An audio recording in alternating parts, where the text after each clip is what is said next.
Alright. Alright, so what we got going on now is that we've got all these spaces that still need cutting and filling. And you can see I've still got one of my pins in right there. This is how you cut styrofoam, glue it in between these. Now you can't use crazy glue, super glue, CA, whatever you want to call it. You've got to use regular Elmer's glue, white glue, budget glue, doesn't matter. So basically what you can see here is here's a wall that I built up and it wasn't quite high enough, so I recently had to cut some more and glue it in place. You use those pins right there, and if you check yesterday's videos you'll see that I got some up there. And you'll even kind of see the holes. The camera doesn't focus in all that well, but you'll kind of see holes like right there. This one right there. These are where I used to put the pins in to hold things in place. So right now what I got working on, this is kind of a mess here, but this is the top of the tunnel portal. And what I did is this is a big sheet that I got at a piece of furniture we got, came with this to cushion it. And of course I immediately grabbed it and I started cutting it, as you can see here. And this piece probably is this piece right here, and it's been glued in and pinned. Now what I've done is I've taken my Plastercloth, and what I use for Plastercloth is this stuff. This is rigid wrap. I got it right off of Amazon. And what it is I used to get all the other stuff. You know, I get the Woodland Scenic wrap, and I tried some of the other wrap, and it would be, you know, $8, $10, $12, and you get, you know, and probably all I was able to do would be like some of these areas right here. This is my terrain areas. So what I got right here is everything that was done with all that. And I kept going through a lot of that stuff. I've had this box since probably 2013. I still have that much left. This box was right about the same amount of money, $12 or so. So I bought this rigid wrap, and that's what I've been using to do all of this. Now to make the mountain, all I have to do is, I'll show this in a later video, because I have to take the parts that are going right up here.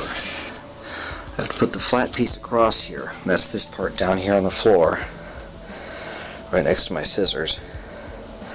This piece goes across there, and what I'm going to do is I'm going to put the scenery right on top of there. The scenery, you know, you take the paper and you crush it up into little blocks and you tape it down there. And I'll show you an example. You just take a piece like this, put it down, you put the Plastercloth over it, and this is what you get. Now all this is lots and lots and lots and lots. I built this up with styrofoam, and then I took pieces of paper like this and made a little pillow or cushion and stuck it on this. And the great thing about that paper is it comes in your mailbox every week. And so I just stuck it on there, and I'll show you in the next video how I do it with the top.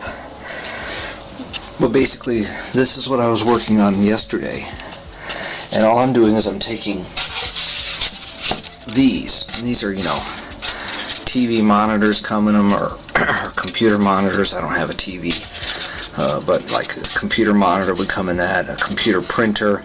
We got a computer. I told someone once I just needed a whole lot of styrofoam, and they gave me these. You're looking at these and you're thinking, I can't do anything with that. Once I start realizing, cut it into small little chunks, and that's what I did here, is I cut these into small little chunks, and I glue them down. Then all the little white ball pieces you get that always fall off and fluff off, I toss them in here and sprinkle some glue in there, and that's the top. As you can see, this is just all built up pieces of styrofoam.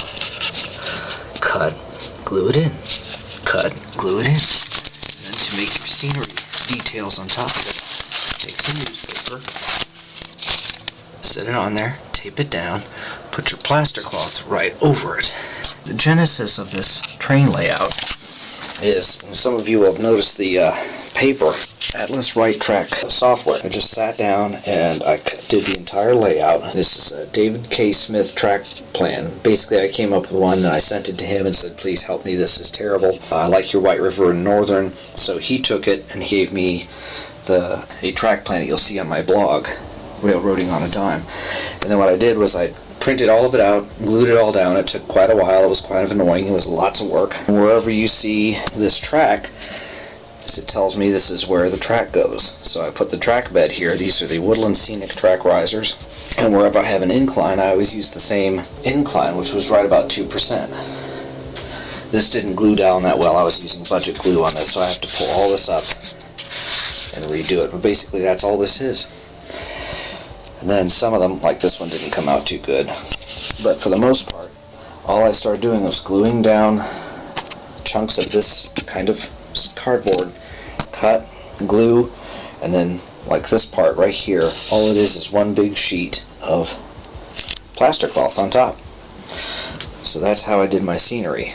And then of course you can see here, then I got this track bed material, also Woodland Scenic. I love this stuff. It doesn't look as good as the cork, but it's got very good sound absorption. I really love it. So, and this is basically how I created my scenery. You'll see me do some fix-ups to this part because this part was all looking kind of like this, but my cat loves to jump off my layout at this spot here and over here, so he'll run and dig in his claws right there or right there and jump off. So I'm constantly having to fix. I thought they were eating this stuff, but it turns out no, he's just jumping off there. Alright, next video. Okay, so DPM kits. I bought the whole city in a box. It was like $120, and it came with all these buildings, and that's not even all of them. I just have a lot of buildings, and I still have more that still aren't put together. Half of these aren't even painted yet. I still got to put the roofs on half of them, and then internal lighting, all the signs for all the businesses. So this is basically going to be, it's either going to be Rombo Mills, and I hope not, because I already started doing the detailing on the brick coloring here. If that's going to be Rombo Mills, I have to repaint this white. The real Rombo Mills was this color, but when you talk to anybody in Lisbon Falls now and you mention Warumbo Mills, they're thinking of the white building because that was just a storage facility, which was going to be located right there. So it would have to be right there and painted white. But the real Warumbo Mills burnt down in some kind of massive, gigantic fire. They literally were borrowing firemen and equipment from everywhere they could and sprayed, I don't know, 200 million gallons of water to put it out over about a day and a half because they'd spray it down and the fire was so big it burnt. It kept relighting. I guess it was probably someone trying to get insurance or something. So anyway, it's either going to be the Warumbo Mills or it's going to be over here, and it's going to be Portland Iron and Steel. It's going to be the foundry building. And the only thing I need now to make it look like that would be lots and lots and lots of smokestacks coming up right here. And then the chain link fence, and there will be the sign over here, Portland Iron and Steel, or I'll put it right there maybe. So, and this is probably about 50% of my layout runs under tunnels. So the way you build these, and I've mentioned these a little bit before, is I cut the styrofoam like that, Plastercloth it, and then I would, here's the other side of it, very dark, but that's basically what it is. And you'll see that's basically, well, I can see a nice little red light on there. That's so weird. What it is it's just this. Lots and lots and lots and lots of the Plastercloth on top of the styrofoam here. And then what I did was I cut and embedded a Woodland Scenic portal. I can't tell, I don't know if this may be one of the Chooch ones because it doesn't have the little thing on the top here. But this is, I got some Woodland Scenic and some Chooch portals, and I glued this in place at a really bad seam. So of course you know what you do in model railroading when you've got a big scenery gap, kind of like right there. What do? Ivy.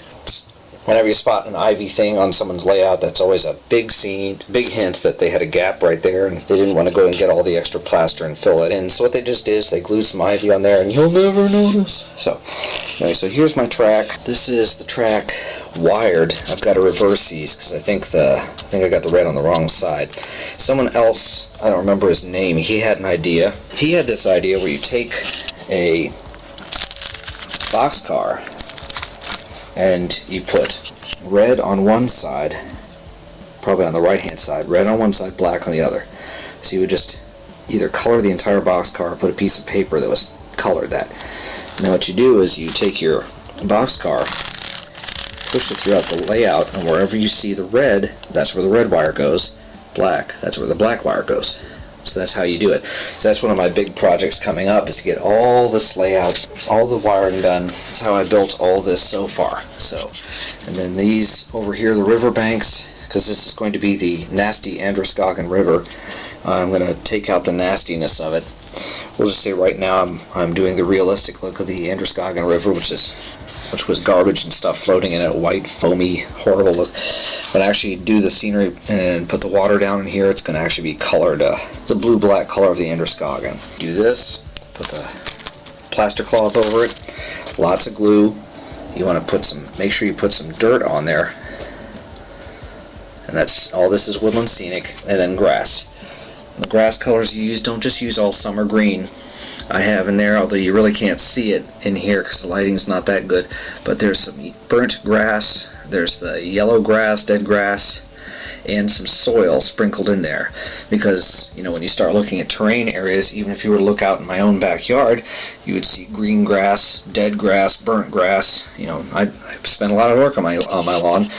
And then you'll see some areas where we'll see some soil poking through. So this is all stuff you got to keep in mind while you're doing your terrain. See you next time.